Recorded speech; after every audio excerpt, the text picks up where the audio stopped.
Hello, good afternoon. This is Master Coach Hasmin. I'm a certified life coach from the Global Institute for Coaches and Entrepreneur. Welcome to Guru Connect, Who of the Hour episode for teachers and professionals from the academy. We are doing this video series as a service to our community during this time of physical isolation due to COVID-19. And today, I am with Coach Joyce. Hi, good afternoon. Good afternoon, Coach Hasmin. I am Coach Joyce, also a change agent certified by the Global Institute for Coaches and Entrepreneur. Now, the Guru Connect Who of the Hour is our initiative to connect with fellow professionals from the education industry. We connect to know what is their present situation, how are our fellow academicians responding, and the outcome being experienced in the present. Ayan, yes po ano. And for the information of many, Global Institute for Coaches and Entrepreneurs is based in Dallas, Texas, USA, with local presence to our 24/7 coaching hub at Decaf Coffee Republic, located in PC Compound, Capitolio, Pasig City. We offer coaching on-demand services any time of the day.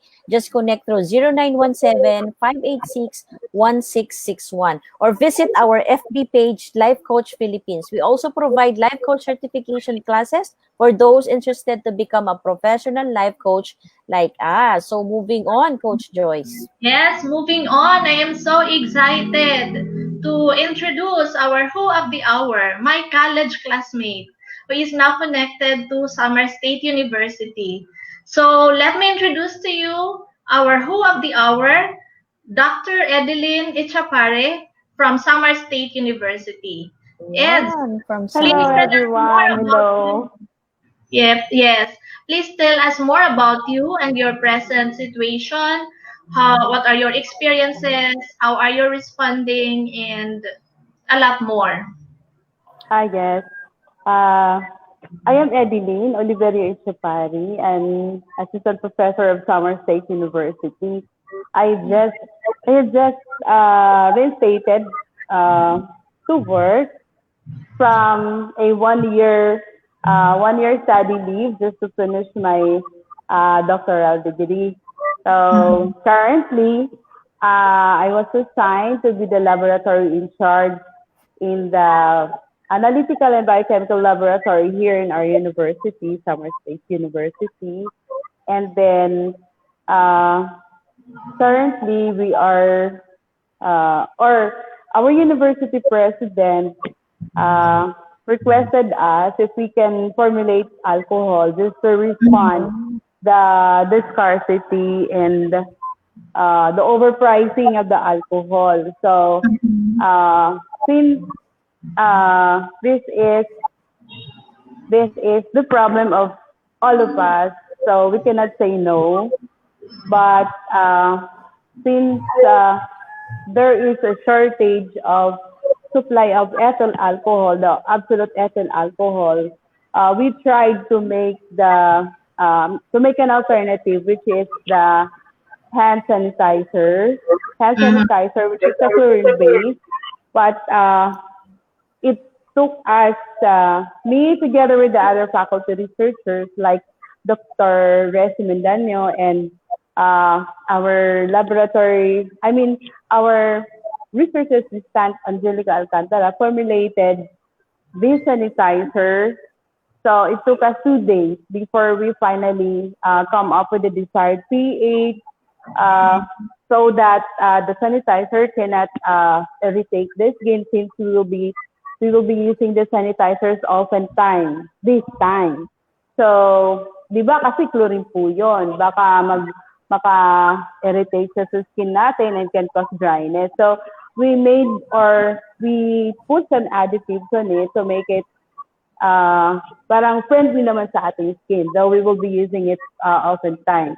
Like, we add moisturizer on it. So, we find sources like, dapat kasi water soluble. So, yung ginawa namin po ay we add glycerin, which is skin protectant and is water soluble. So, that's it. Wow. Kaso nagkakaubusan na rin nagkakaubusan na rin po ng glycerin. Lahat na po ng pharmacy na dito sa Catbalogan, wala na pong glycerin. Naubos na namin. So, umanap na naman po kami ng alternative. So, yun po, nakahanap naman kami, which is honey. So, this time, yung ginagamit na po namin is honey, which is also good for skin. Yes, that's it.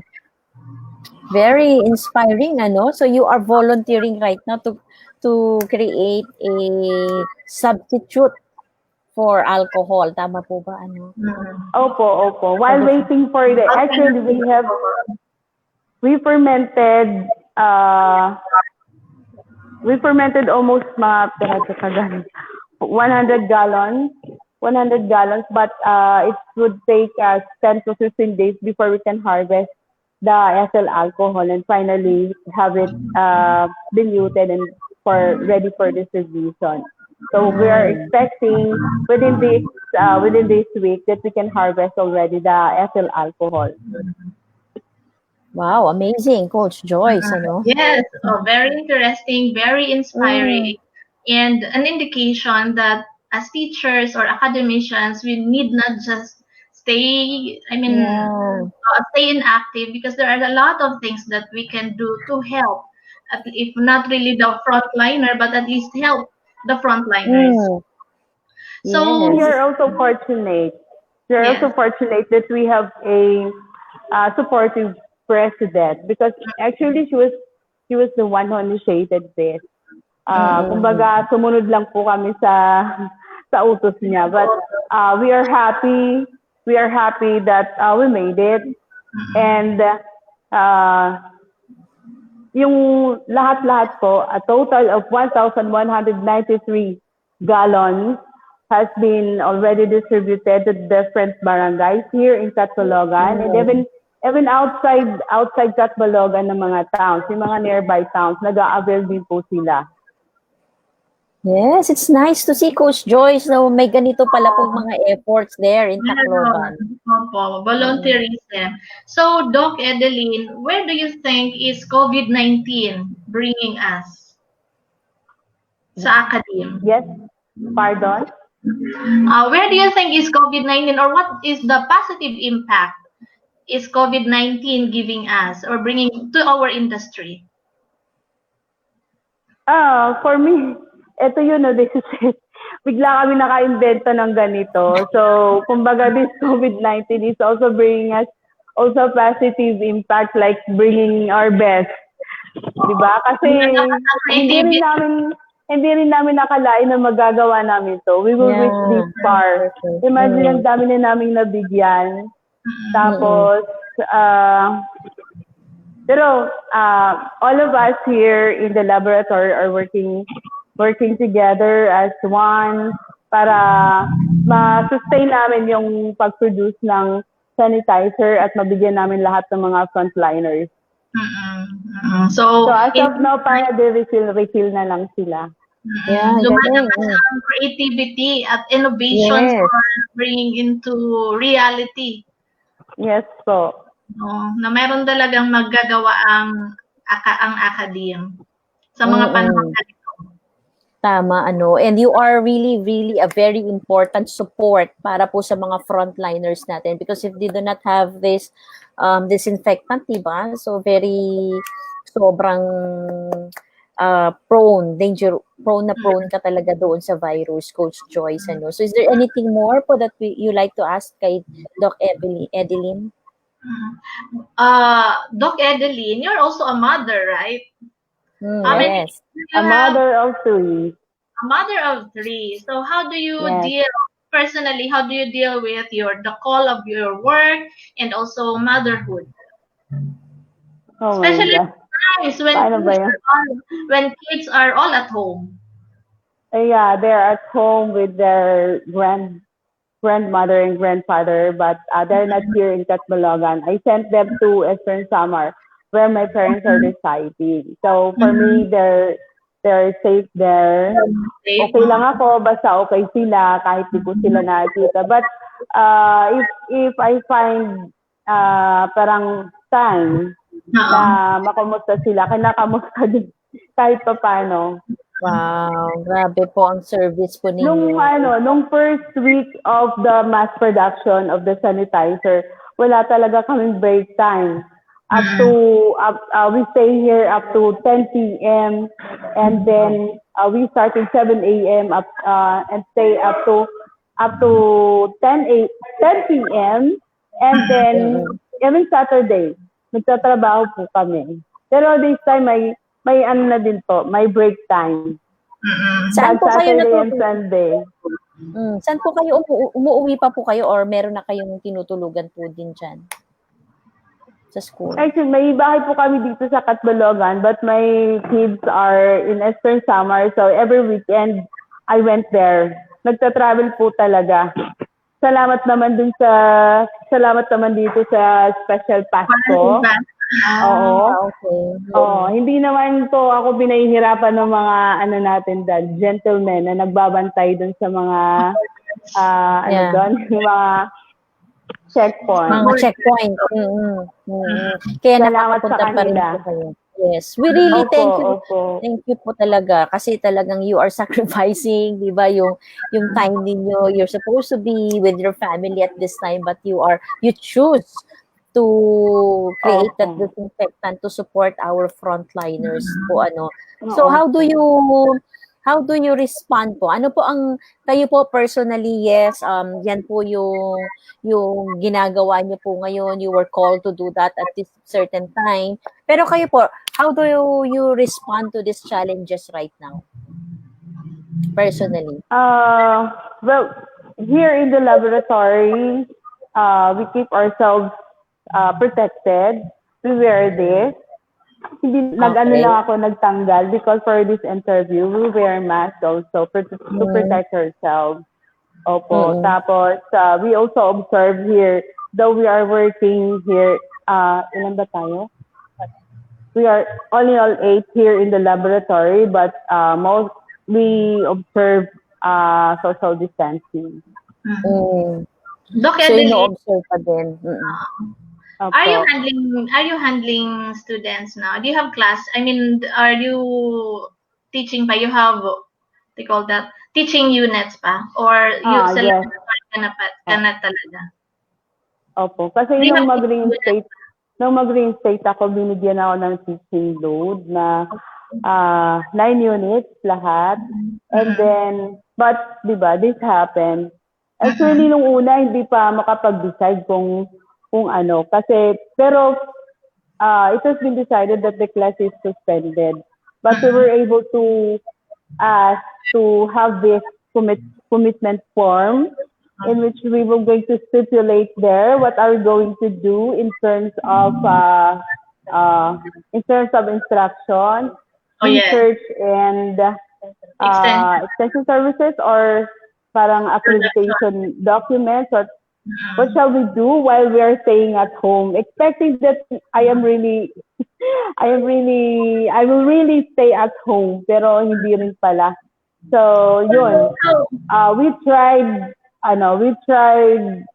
pero I indicated there in my commitment form that I'll be doing some parang instructional material, a module, for example, and then I will going to send that to my students through online or modular instruction. But I don't think it will work kasi some of our students don't have any internet connection in their places, in their respective places. So it would be unfair to those who don't have internet connection. So finally, wala na lang po talaga yung instruction. Totally, the students will be staying in their homes.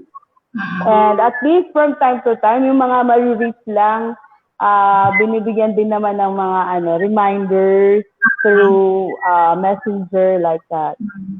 Actually, that was supposedly my question, but you already have answered it. Like, how are you handling your students now in this time of physical isolation? Yun. Kasi yung two sections may group chat kasi yun naman din yung uso, no? So, makikiuso tayo. Doon na lang, reminders na lang. Wala muna yung mga about chemistry and Yes. biology and that. So, kalimutan na lang muna natin. Let's focus on this global crisis. So, at least to remind them that they have to stay at home. By staying at home, they can help themselves, they can help the community and the whole country. Yun nga, yung sinasabi ko din sa mga estudyante ko, that basically your assignment is to stay safe. Yeah. Yes, definitely. Wonderful So, any po. more, Doc Edelyn? Coach Hasmin, do you have question? Opo. Ano po para sa inyo as an academician, what is COVID-19 to you? As an academician, what is COVID-19? Doc Resi, what is COVID-19? As an academician, this is a call for us. I cannot define yet. Yeah. But or personally for po sa me, inyo. personally, this is a call for us to at least change yung mga ways and means natin. Parang yung iba sobra na like yun nga, yung mga party, yung social life. At least yun kailangan nating mabawasan. Kasi nga may ganito pala, may virus na hindi natin nakikita that could possibly infect us all, na lahat ng nasa party o lahat ng lugar na mga pinupuntahan natin that might infect us and cause us disease or illness. Yeah, totoo it's about time for us na yun nga yung ganoong lifestyle to really change to us. Yun po. Coach Joyce, you have question po kay maybe just a message or words of encouragement to our fellow teachers out there. Oh, fellow teachers. I know that though you're at home, you think of your students, kasi ganun din ako. As much as possible, if you can reach them through text or like online messaging, at least send them any para ma-reminded sila that them also are part of this. They can do something kahit gaano ka liit yun sa akala nila. But all of us really can do something to solve the problem. Totoo po, and just like what you are doing right now. So, meron po tayong mga part. So, for all the teachers out there, di ba, to really reach out din sa mga students natin. And for all baka yung mga students din po natin, may mga kanya-kanyang mga idea on how also they can contribute, di ba? Di po ba, sa ating situation po ngayon. So, for you, Ma'am, ano po yung desired outcome ninyo ngayon, during this time? Yung lang po, mas-sustain po namin ng pag-supply ng sanitizer at sana po hanggang sa matapos yung quarantine period ay wala po talagang ma-infect dito sa lugar namin at sana sa buong Pilipinas. Yeah. So, na walang ma-infect, po. How about after COVID-19? Ma'am? How about po after COVID-19? What is your desired outcome? After COVID-19,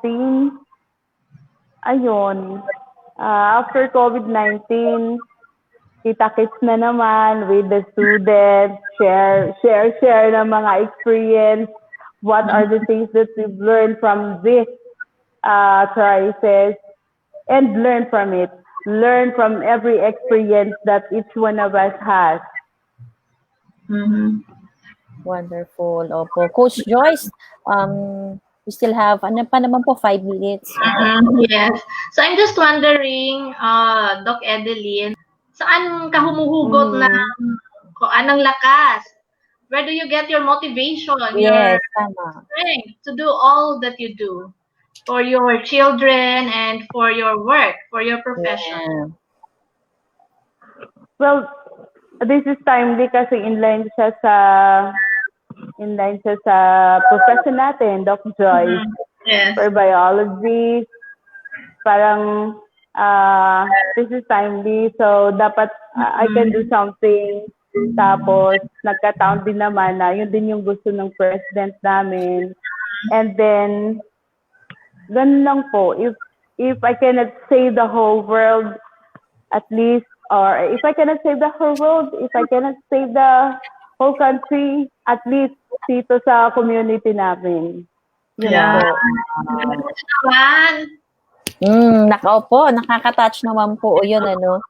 Ay, tama Thank po yun, you. ano, Coach Joyce, that really, meron po tayo may ko-contribute yan. We are not really helpless at all because, yes, whatever we have right now, what is it that we have right now na po pwede po nating i-offer at i-contribute? Tama po, Coach Joyce. Yeah, even in our own community. Hindi na kailangan sa whole country. At least in our community, or even in the institution where we belong.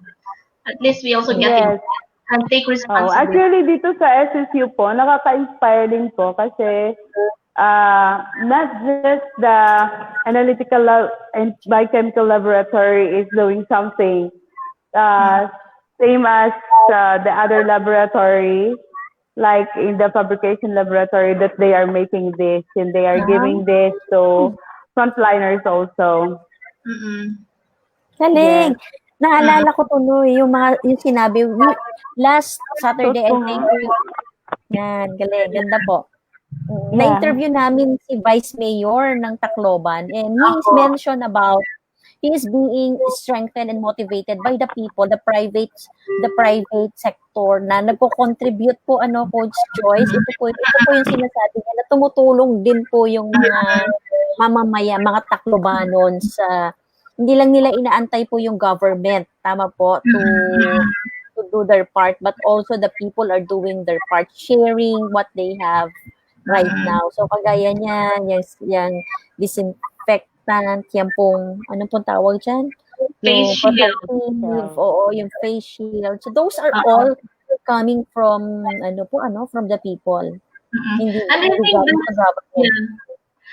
that's one mark sa mga Filipinos, that we are innovative, we are creative, we can create alternatives. Na kung ano meron tayo, we can do something from it. We can produce something out of it na meron tayo, and then na pwede nating magamit na panlaban ng kahit na ano na sakit. So like now, nakagawa tayo ng face shield, merong mga washable masks. So hindi talaga tayo that dependent sa what is being provided by the market. At kahit magkulang man, we continue to produce because we have it in our locality. So parang parang isang magandang attribute for being a Filipino, pagiging creative at innovative. At saka, tulungan. Tama. Ang galing po, ano. And paano po yung nakikita ang impact or effect po nitong COVID-19 in your industry, in the academy? What will be the impact of this one? Here in our university, parang di ba we started the volunteerism. We started as volunteers. Tapos parami na po kami ngayon. Marami nang nag-volunteer. They're all willing to help. Ang galing, Coach Joyce. Opo. Yes. So that's why the industry is doing something really. Kasi kailangan talagang magtulungan. And I think, And we really thank you. yeah, Sige po. I think lahat ng mga Sige po. industry, we all have our roles to play to combat this life-threatening virus. Yes. All we have to do is just to get involved and take responsibility. Hmm. Tama po, ano. And yun po, Ma'am Evelyn, pakisabi po sa Yes. inyong mga kasamahan dyan that we really appreciate Opo. them right now for all their Yeah, with me is ayan, the yun, president. Thank you. Thank you very much, ano. So you are kaya po kinakaya ng ating frontliners to really be in the front line because they know that they have a support back there ng kagaya Yes. po ninyo, and We have the their people back. in the academia, you have their back. The people in the academia have their back, kaya po kaya po nila. And even in your community, we also believe that your efforts ay talaga pong magkakaroon po yan ng magandang resulta. Tama po, ano, Coach Joyce? Yes And po. meron po ba kayong gusto Tama pang po sabihin yun. kay Dr. Edelyn? Coach Edelyn, any more?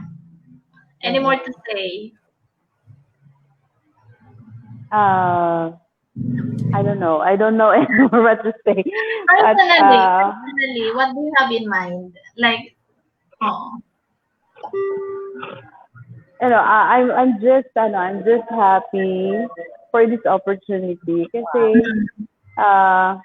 yung nagawa po namin is inline sa amin po, tapos very very important this time kasi di ba while I am traveling from Eastern Samar up to here, and it took me 3 hours to travel, tapos maraming checkpoint.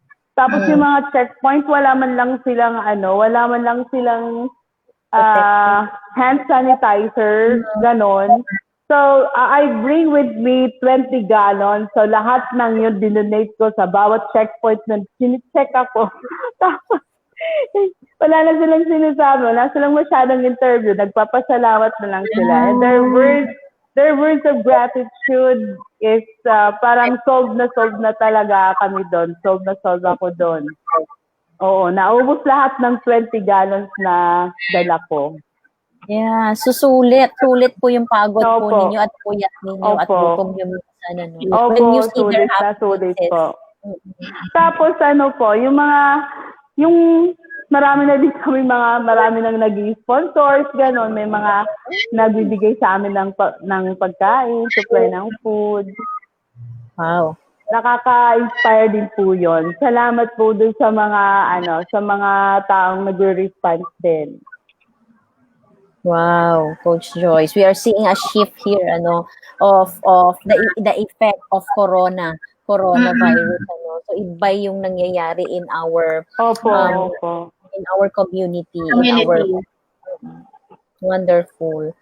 And with that po, Ma'am Edelyn, Dr. Edelyn, thank you very much for giving us a time. We know that you're busy, pero salamat po sa almost 30 minutes ating pag-uusap. And Coach Joy, salamat din po for connecting us with you, with Dr. Edelyn. And ngayon po, gusto po nating mag-declare po sa inyo, sa Tacloban, and to the whole Philippines, and to the whole world, that as we end this interview, we are declaring the grace of God, the good health for everyone, and healing for all those already sick, and a miracle